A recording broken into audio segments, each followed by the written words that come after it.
Halo teman-teman Nar Squad. Jadi di video kali ini kita akan mengunjungi salah satu tempat yang bersejarah di Kabupaten Wajo, yaitu letaknya di Desa Tosora. Oke teman-teman, seperti yang kalian lihat di belakang saya ini adalah gerbang makam Syekh Jamaluddin Al-Akbar Al-Husaini. Beliau adalah keturunan ke-20 Nabi Muhammad Sallallahu Alaihi Wasallam.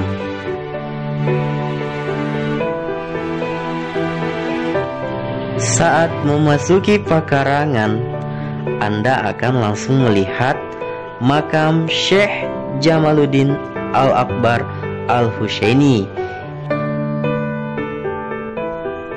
Syekh Jamaluddin Al-Akbar Al-Husaini adalah keturunan ke-20 Nabi Muhammad Sallallahu Alaihi Wasallam. Beliau juga dikenal sebagai guru dan kakek para wali songo penyebar Islam di Pulau Jawa. Kedatangan Syekh Jamaluddin di Tosora, Wajo diperkirakan terjadi pada tahun 1320. Tahun ini kemudian dianggap sebagai awal kedatangan Islam di Sulawesi Selatan. Makam Syekh Jamaluddin berdampingan dengan makam Arung Matua Wajo yang ke-23 atau Raja Wajo yang ke-26 yang bernama Laten Rilai Tosengeng. Raja ini gugur tahun 1670 dalam pertempurannya melawan Belanda di tempat ini, sehingga makamnya ditandai 2 buah nisan dari meriamnya sendiri. Makam Syekh Jamaluddin pada awalnya tidak terlalu terurus karena warga setempat masih kurang mengenali tempat ini. Barulah setelah Kiai Haji Abdurrahman Wahid atau Gus Dur menjadi Presiden Republik Indonesia, olehnya dikasih sedikit lantai dan pagar untuk para peziarah yang datang ke sini.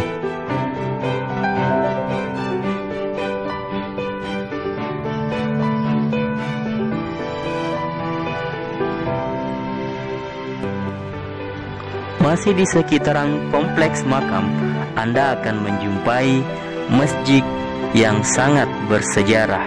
Masjid ini dikenal sebagai nama Masjid Tua Tosora.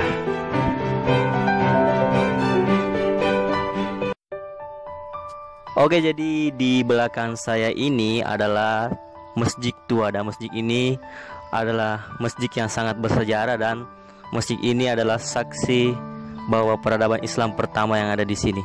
Dan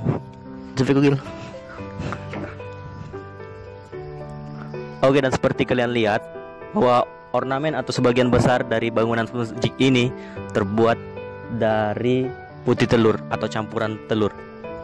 Dan masjid ini masih kokoh berdiri sampai saat ini.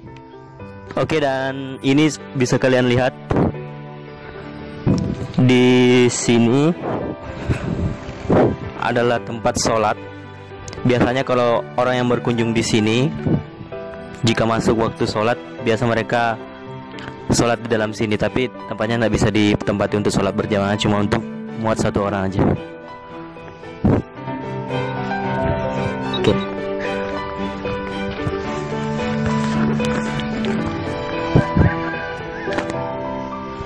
Tidak jauh dari kompleks makam Syekh Jamaluddin terdapat pula makam Bese Idalatika.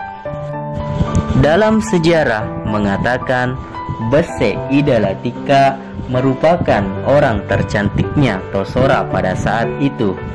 Makam Bese Idalatika terbuat dari kayu yang didatangkan langsung dari Malaysia dan diukir di Kalimantan. Pembuatan dilakukan 2 bulan sebelum Bese Idalatika meninggal atau wafat. Tinggi batu nisan ini 2 meter. Namun sayang sekali kami tidak dapat masuk dan mendekati makam tersebut karena dikelilingi oleh pagar besi yang ada di sekitar makam. So if you like this video, don't forget to like, comment, and subscribe. Saya Arwin Afram, sampai jumpa di the next video. Salam Art Squad.